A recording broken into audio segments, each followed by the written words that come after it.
मेरे प्यारे दोस्तों, क्या आप जानते हैं कि मोदी सरकार लगातार आपको लूट रही है। आपकी जेब पर लगातार डाका डाला जा रहा है और आपको लूटने के ऐसे ऐसे षड्यंत्र रचे जा रहे हैं कि आपको कुछ समझ ही में नहीं आ रहा है। क्योंकि आजकल लोगों के दिमाग में कुछ ऐसा भूसा भर गया है कि वो कुछ सुनने को ही तैयार नहीं है। लोगों का ब्रेन वॉश कर दिया गया है। मैं आज की वीडियो में इसका पूरा खुलासा करके दिखाऊंगा कि आज की ये सरकार कैसे आम जनता को लूट रही है।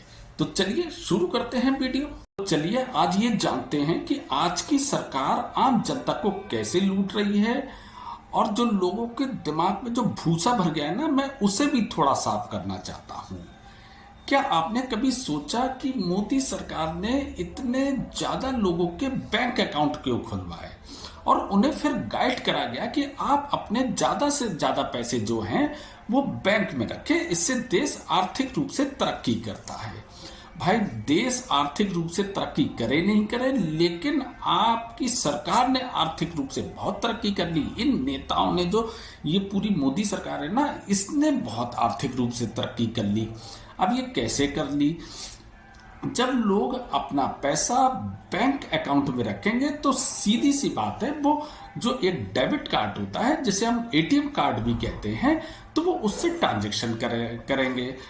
पहले क्या हुआ करता था कि पहले आप अगर अपने सेम बैंक से अगर कोई ट्रांजैक्शन करते हैं तो आप अनलिमिटेड ट्रांजैक्शन कर सकते थे, लेकिन अगर अदर बैंक से आप ट्रांजैक्शन करते हैं तो 5 ट्रांजैक्शन के बाद आपको कुछ चार्जेस देना पड़ते हैं।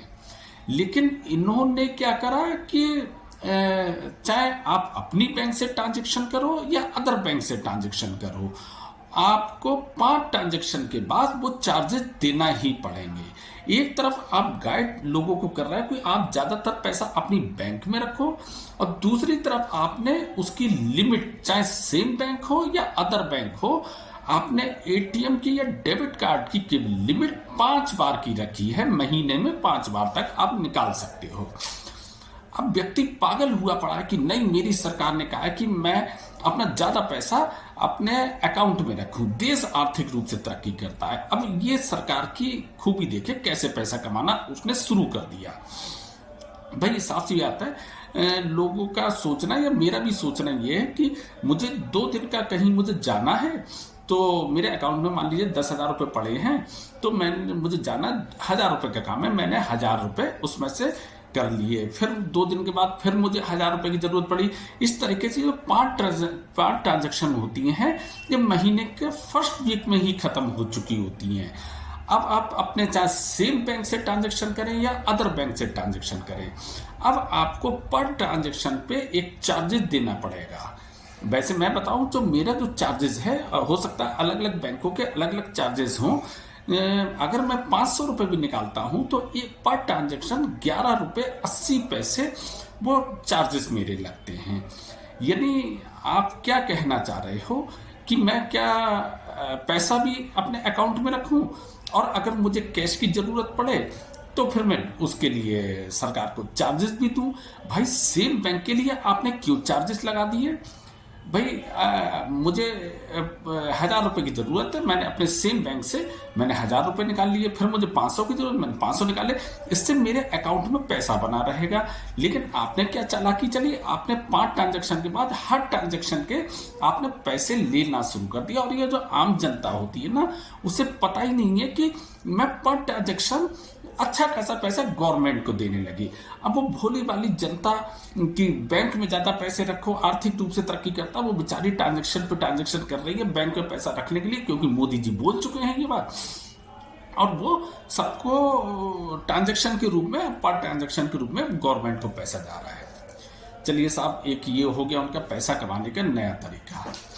दूसरे, आपने देखा होगा कि एक स्कीम मोदी सरकार ने लॉन्च करी थी कि साल में एक बार आपके अकाउंट से 250 रुपए कटेंगे, और अगर आपको कुछ भी हो जाता है, यानी आपकी अगर मृत्यु हो जाती है, तो आपको उसके एवज में 5 लाख रुपए मिलेंगे। साहब सबने कही चलो कोई बात नहीं, साल में एक बार 250 रुपये कट रहे हैं और चलो हम थोड़ा सेफ भी हैं, अगर कुछ ऐसा हो जाए तो 5 लाख रुपए मिलेंगे।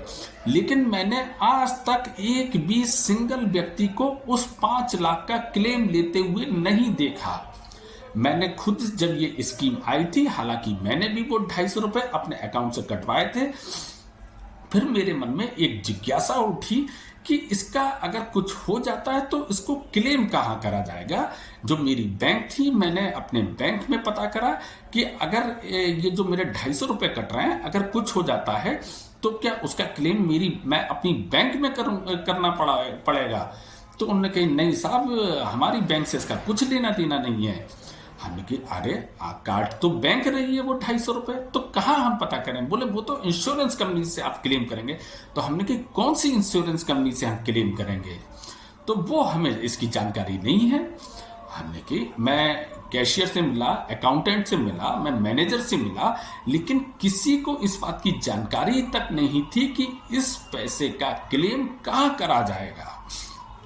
जब आपको यही नहीं पता कि उसका क्लेम कहाँ करना है, तो जो व्यक्ति खत्म हो जाएगा उसके बाद में जो भी उसके बीवी बच्चे बचेंगे वो इसी दौड़ा भागी में लगे रहेंगे कि अब इसका क्लेम कहाँ करें। और क्लेम जब मैं अभी अपने जिंदा रहते नहीं पता कर पाया कि उसका क्लेम कहाँ करना है, तो वो बेचारे कहाँ से दौड़ा भागी करके पता कर लेंगे।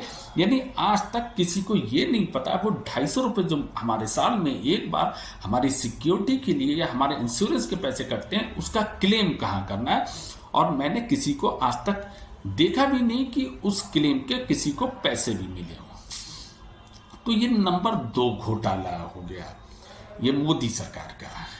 नंबर 3 घोटाला मैं आपको बता रहा हूं।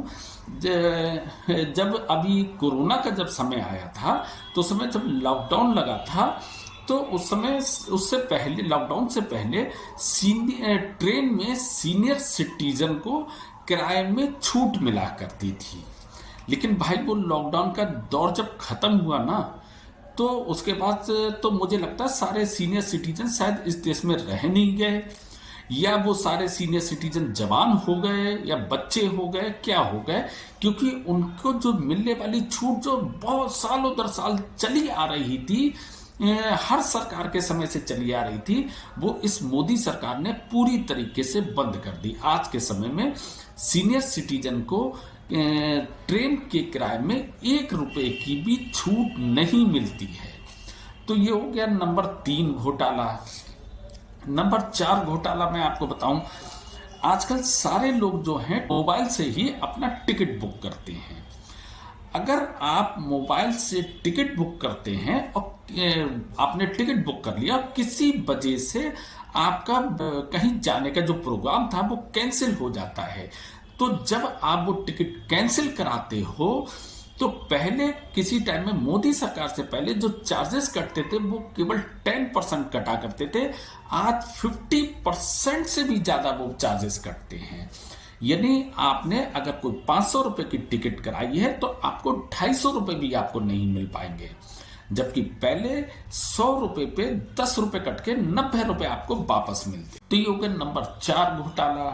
और इसके अलावा एक और बताऊं, अगर हम कोई मोबाइल से टिकट कैंसिल कराते हैं तो साफ सी बात है, आपने जब हमने बुक कराया था तो हमें आपको तुरंत पैसे देना पड़े थे। जब कैंसिल कराया था तो आप हमसे ये क्यों कहते हो कि ये पैसा 4 से 5 दिन बाद रिटर्न आएगा। भाई आप हमारा 4 से 5 दिन वो पैसा क्यों यूज करते हो, उस पैसे का आप क्या करते हो, उस पैसे को कहाँ लगाते हो। ये हो गया नंबर 5 घोटाला। नंबर 6 घोटाला मैं आपको दिखाता हूं। अगर आप मोबाइल से ही कोई ट्रेन का टिकट बुक कर रहे हो, पेमेंट कर रहे होते हो, किसी वजह से कनेक्टिविटी की वजह से या IRCTC में कोई प्रॉब्लम की वजह से आपके अकाउंट से पैसा तो कट जाता है लेकिन टिकट बुक नहीं हो पाता है, तो वो पैसा आपका रिटर्न तो होता है, जिसमें आपकी कोई गलती नहीं थी, आपके अकाउंट से पैसा कटा था, आपको पैसा रिटर्न होगा, 3 से 4 दिन बाद रिटर्न होगा, लेकिन उस पर GST कट के आपका रिटर्न होगा। भाई हमने कोई कैंसिल भी नहीं कराया, हमारी कोई गलती भी नहीं है। सरकार ने उसमें मलाई खा ली 18% की, लेकिन हमें अपना भुगतान करना पड़ गया। अब आप इसके लिए कुछ भी कर लो, कहीं शिकायत कर लो, कुछ कर लो, कोई लेना देना नहीं है किसी को। ये हो गया नंबर 6 घोटाला। अब मैं नंबर 7वां घोटाला आपको बताता हूँ। इनका मोदी सरकार का लॉ एंड ऑर्डर की आपको जानकारी दूंगा कि साहब मोदी सरकार में लॉ एंड ऑर्डर बहुत बेहतरीन हो गया। इतना बढ़िया तो कभी लॉ एंड ऑर्डर था ही नहीं, शायद इससे पहले देश चल ही नहीं रहा था। सारे कोई पुलिस वाला इस देश में नहीं था, कोई मिलिट्री नहीं थी, अब सारी पुलिस पैदा हो गई है। आप कोई सा भी डाटा उठा के देख लो, आपने तमाम बहस में देखा होगा कि ये डाटा आप उठा के देख लो, वो डाटा उठा के देख लो। पहले इतने क्राइम होते थे, अब इतने क्राइम होते हैं, पहले इतने बलात्कार होते थे, अब इतने बलात्कार होते हैं, कंपेयर करा जाता है और उससे बहुत कम अपने दिखाया जाता है। तो भाई साहब वो जो डाटा है ना, वो क्यों नहीं है आज के समय में, वो पहले क्यों ज्यादा होता है। पहले अगर आम व्यक्ति को कोई परेशानी होती थी, वो पुलिस के पास जाता था अपनी एफआईआर कराने, और पुलिस उसकी एफआईआर दर्ज करती थी, उसके बाद कार्रवाई होती थी। आज के समय में एक आम व्यक्ति अगर पुलिस में एफआईआर दर्ज कराने चला जाए तो मैं ये लिख के दे सकता हूं, ये दावा करता हूं कि उसकी एड़ियां रगड़ जाएंगी। पुलिस में कोई भी थाने में उसकी एफआईआर दर्ज वो करा ही नहीं पाएगा अगर उसके पास कोई मजबूत सोर्स नहीं है। तो अगर कोई नेता का यानी कोई बीजेपी के नेता का उसका मजबूत सोर्स है तो उसकी एफआईआर होगी, अन्यथा वो चक्कर काट काट के थक हार के बैठ जाएगा, उसकी एफआईआर ही नहीं होगी। जब भाई साहब एफआईआर ही आप दर्ज करना आपने छोड़ दिया तो डाटा में तो वो ही शो होगा ना जो होगा कि देखिए उस समय इतने होते थे, अब कहीं पे कोई लूटपाट हो रही है, पहले वो दर्ज होती थी एफआईआर, अब वो दर्ज ही नहीं हो रही है। पहले जितने भी अपराध होते थे उनकी एफआईआर दर्ज होती थी, वो डाटा में आती थी। आप एफआईआर ही नहीं करोगे तो वो डाटा में आ ही नहीं रही है। पहले कोई बलात्कार होते थे तो उसकी एफआईआर होती थी, वो डाटा में आते थे। आप उसकी एफआईआर नहीं कर रहे, वो डाटा में आ ही नहीं रहे। तो ये लॉ एंड ऑर्डर इन्होंने कितना प्यारा तरीका, कितना अद्भुत तरीका निकाल लिया है कि क्राइम रेट को कम कैसे करके दिखाया जाए। और जनता साहब पागल बनी पड़ी है कि मोदी मोदी मोदी मोदी लगी पड़ी है कि भाई साहब देखो किसी की भी अच्छाइयां हैं तो खुल के कहो, बुराइयां हैं तो खुल के कहो। ये इन्होंने एक बहुत मोटा घपला करा है जो मेरी नजर में नंबर 7 घोटाला है, और ये सबसे बड़ा घोटाला है। ये हर आम व्यक्ति के संग में घोटाला है। नंबर 8 घोटाला मैं खुद यानी स्वयं के ऊपर बीता हुआ घोटाला की जिक्र आपसे करता हूं। मैंने और मेरे बड़े भाई जो हैं उन्होंने बरेली डेवलपमेंट अथॉरिटी से 2 मकान बुक कराए थे, और उसकी जब हम दोनों ने ईएमआई पूरी भर दी यानी खत्म कर चुका दी, फुल एंड फाइनल की स्टेटमेंट लेने गए और एनओसी लेने गए तो उन्होंने वहां के अकाउंटेंट ने मेरे बड़े भाई को फुल एंड फाइनल की स्टेटमेंट दे दी और एनओसी भी दे दी। नेक्स्ट डे मेरी भी पूरी ईएमआई पूरी कंप्लीट हो चुकी थी। जब मैं अकाउंटेंट के पास गया कि भाई साहब मेरी ईएमआई पूरी हो गई है, आप मुझे फुल एंड फाइनल की स्टेटमेंट दे दीजिए और एनओसी दे दीजिए, तो मेरे से अकाउंटेंट अचानक बोला कि ऐसा आपने ईएमआई तो पूरी निपटा दी लेकिन आपने चौकीदार के आपने पैसे नहीं दिए।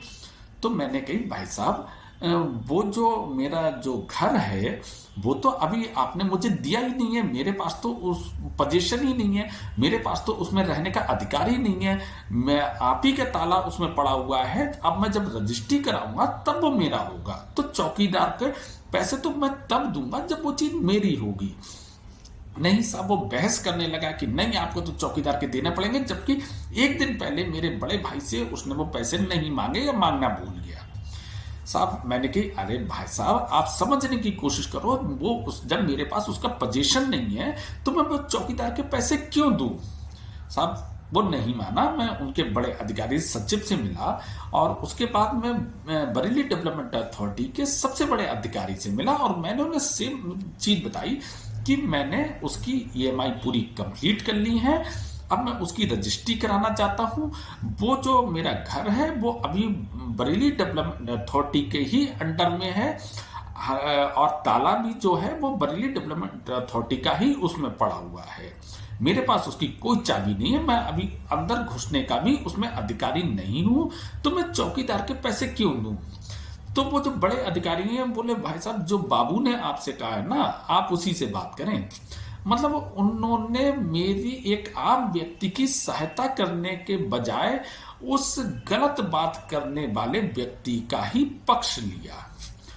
तो ये है नंबर 8 घोटाला कह ले या जो भी है। और इसके अलावा मैं बहुत सारे घोटाले बताता रहूंगा, शायद कभी लिस्ट ही खत्म नहीं होगी। आपका कभी आप शुक्र मनाओ या ऊपर वाले से दुआ करो आपका आज के समय में सरकारी विभाग में कोई काम ना अटक जाए।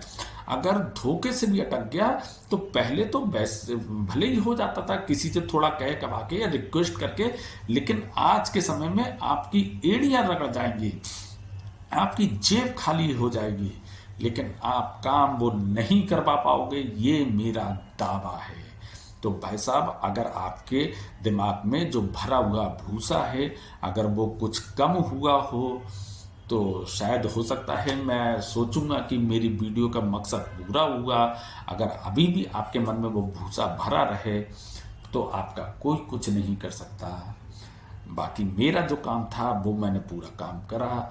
आज एक तरफा आप नारे लगाना छोड़ दो। एक चश्मे से आप सारे के सारे लोगों से मैं कहना चाहता हूं कि एक ही चश्मे से आप सबको देखना छोड़ दो। ऐसा नहीं है कि मोदी जी कोई आसमान से उतरे हुए व्यक्ति हैं या बीजेपी सरकार कोई ऊपर स्वर्ग से सीधे नीचे आई हुई है। वो यहीं पर के रहने वाले लोग हैं, यहीं से उन्होंने पॉलिटिक्स सीखी है और बहुत कुछ ज़्यादा ही ऊंचे स्तर की पॉलिटिक्स सीख गए हैं जो हर किसी के समझ में नहीं आती है। आप ही के जेब पर डाका डाला जाता है, आपको पता भी नहीं लगने देते हैं। इसे कहते हैं इनकी असली पॉलिटिक्स। बाकी मैं इसी तरीके के वीडियो बनाता रहूं। अगर आपको मेरा वीडियो थोड़ा सा भी पसंद आया हो तो प्लीज़ आप मेरे चैनल को सब्सक्राइब करना, लाइक करना, शेयर करना। फिर मिलते हैं नेक्स्ट वीडियो में, तब तक के लिए नमस्कार।